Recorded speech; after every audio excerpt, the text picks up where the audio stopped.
Hello. हा बोला. नमस्कार शेट्टी साहेब. बोला. सांगोलवरून बोलतोय हा बोला. साहेब. शक्तीपीठ समर्थनात आम्ही उपोषणला बसलोय म्हणलं इथं सांगोलला 8 दिवस झालं. ते फडणवीसनं नेला तिकडे याला. अहो फळून याला पण तुम्ही आमच्यासाठी काय करताय का नाही? तुमच्यासाठी करायचा काय संबंध आहे? तिकडे वाटोळ वाढलंय शेतकऱ्यांचा. कोणाला वाटलो कोणाला?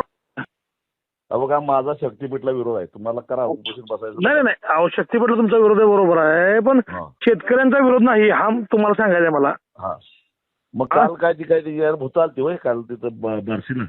अहो ती काल दलाल होती. कुठे शेतकरी कुठे होती? दलाल होती हो.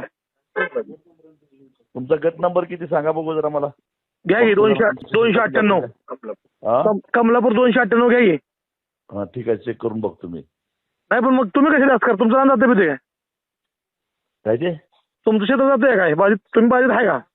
हा आमचं गाव जातंय पुरात. गाव जाऊ दे की गाव गेलं म्हणून काय झालं? गाव जाऊन दे. गाव तुमच्या स्वार्थी माणसं लय बघितले जा बंद कर फोन.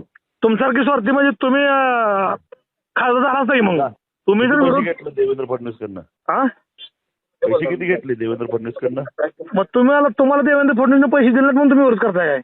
होय. हा ठीक आहे फोन बंद कर.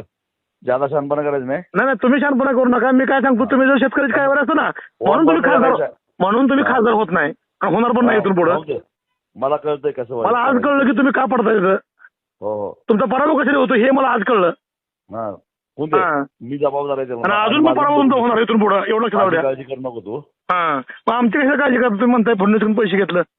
ठीक आहे ठीक आहे ठीक आहे.